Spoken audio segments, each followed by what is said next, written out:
मुझे लगता है आज फिर से मुझे खाली हाथ ही लौटना पड़ेगा। अभी तक तो मुझे कोई भी शिकार नहीं मिला है और प्यास भी लग रही है। क्या करूं? आसपास तो कोई नदी व तालाब भी नहीं दिख रहे हैं। शिकारी को चलते चलते काफी समय हो जाता है। मुझे लगता है वहाँ पर कोई झरना है। हाँ हाँ, जल्दी से चलकर देख लेते हैं। अरे वाह, यहाँ तो एक झरना है। चलो जल्दी से पानी पी लेता हूँ।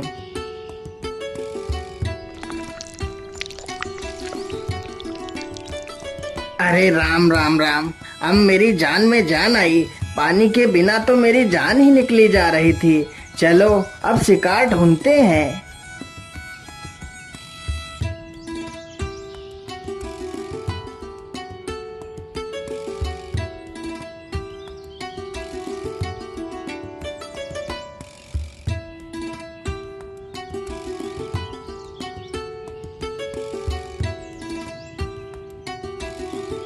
ओहो, यह इस पेड़ पर क्या बैठा है? अरे वाह, यह तो एक सुनहरा बाज है। यह बाज तो बड़ा कीमती लग रहा है। शिकारी तुरंत ही अपना धनुष बाण संभालता है और बाज पर निशाना लगा देता है। कमान से तीर निकलते ही बाज को जा लगा, लेकिन बाज जमीन पर ना गिरकर आकाश में उड़ता हुआ चला जाता है।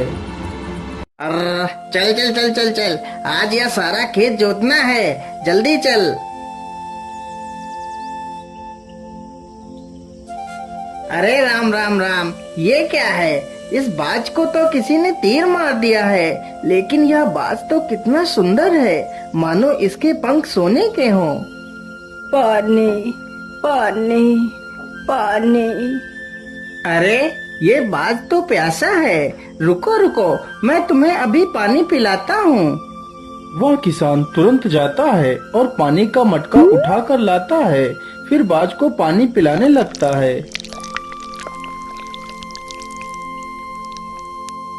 मेरी मदद करो, मेरे शरीर से इस तीर को निकाल दो, मुझे बहुत दर्द हो रहा है। अच्छा अच्छा, रुको, मैं तुम्हारे शरीर से इस तीर को निकाल देता हूँ।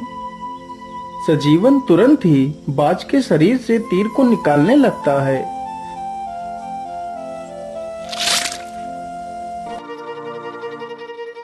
अरे राम राम राम, तीर निकालने के बाद तो खून निकलना बंद ही नहीं हो रहा है।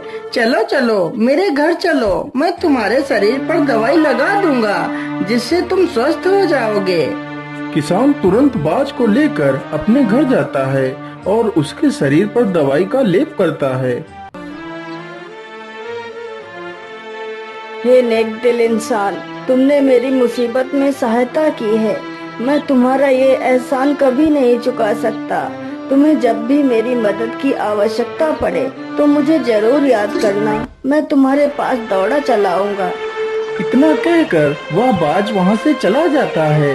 वह किसान लोगों की मजदूरी करके अपना पेट पालता था। धीरे धीरे इसी प्रकार गुजरता गया। अब वह किसान काफी बूढ़ा हो चुका था।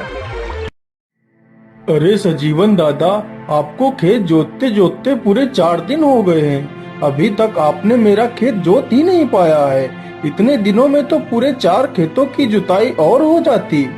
क्या करूं मालिक, अब मुझसे जल्दी जल्दी काम नहीं हो पाता है। यदि काम नहीं हो पाता है तो जाकर अपने घर बैठिए। काम करने की कोई आवश्यकता नहीं है। बेटा, यदि मैं घर बैठ जाऊंगा तो खाऊंगा क्या? मुझे कुछ नहीं पता, तुमसे कोई काम नहीं करवाना। ये पकड़ो अपनी मजदूरी और जाओ यहाँ से। बेचारा सजीवन चुपचाप पैसे उठाकर अपने घर की ओर चला जाता है।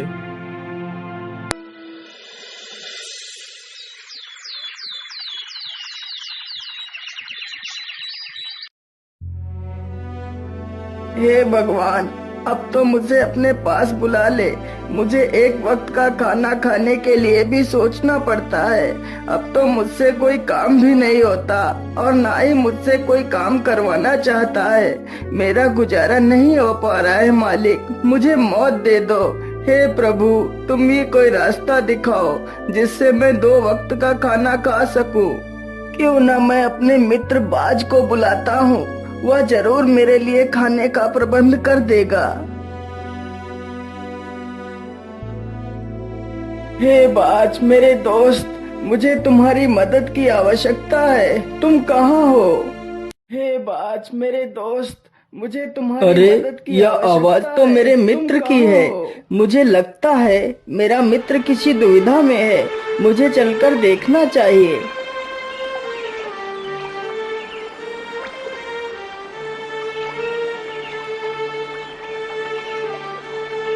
बोलिए मित्र, आपने मुझे याद किया। बोलिए क्या बात है? मेरे दोस्त, मैं बहुत मुसीबत में हूँ, मेरी सहायता करो। बोलो मित्र, तुम्हें क्या सहायता चाहिए? मेरे दोस्त, अब मैं बहुत बूढ़ा हो चुका हूँ, जिसकी वजह से अब मैं कोई काम भी नहीं कर पाता हूँ। आज मैंने 3 दिनों से कुछ भी नहीं खाया है। मेरे दोस्त, यदि तुम मेरे लिए रोज भोजन की व्यवस्था कर सको तो तुम्हारा बहुत एहसान होगा मुझ पर।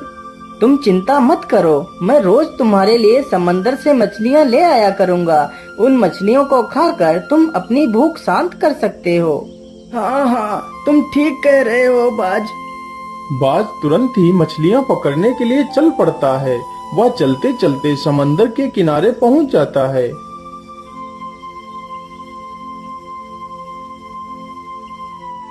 क्या करूं, कैसे मछली पकड़ूं? आज तो कोई भी मछली मुझे दिख ही नहीं रही है।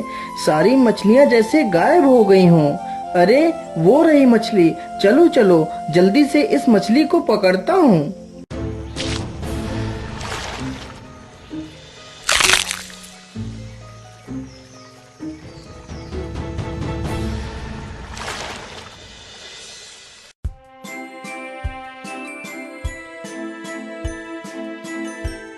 अरे वाह मेरे प्यारे बाज, तुमने तो मुझे मरने से बचा लिया, नहीं तो मैं भूखों मर जाता।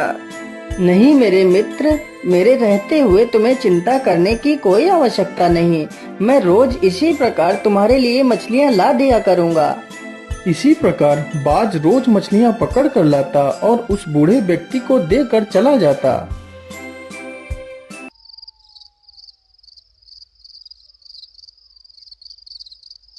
अरे वाह वाह, अब तो घर में पड़े पड़े ही मुझे मनमाना भोजन मिल रहा है।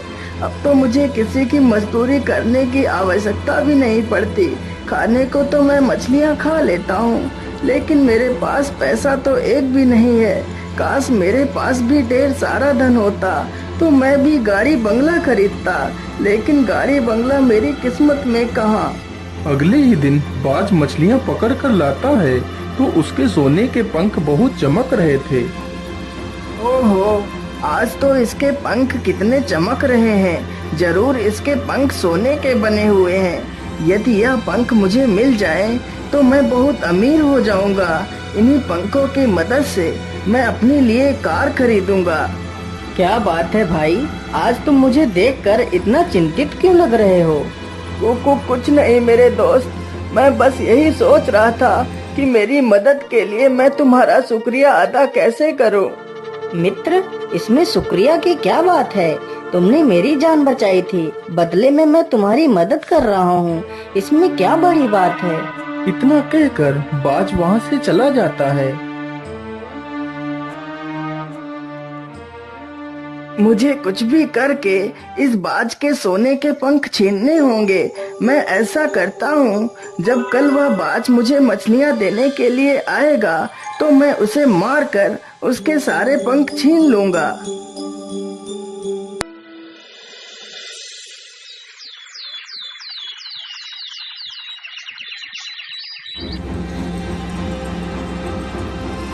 अगले ही दिन बाज जैसे ही मछलियाँ पकड़कर उसे देने के लिए आता है और वह जमीन पर बैठता है, तभी वह बूढ़ा व्यक्ति पीछे से आकर उस पर जोर से वार करता है और बाज को मार देता है।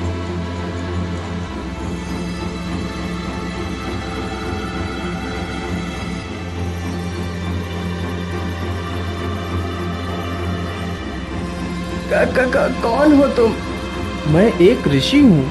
मैं बहुत लालची था, जिसकी वजह से मुझे मेरे गुरुदेव ने यह श्राप दिया था कि मैं एक सुनहरा बाज बन जाऊंगा और जब कोई व्यक्ति मुझे देखकर लालच में आकर मेरी हत्या कर देगा तो मैं इस श्राप से मुक्त हो जाऊंगा और यह श्राप हत्या करने वाले पर लागू हो जाएगा और वह भी एक सुनहरा बाज बन जाएगा। और आज तुमने भी वही गलती की है जो गलती मैंने की थी।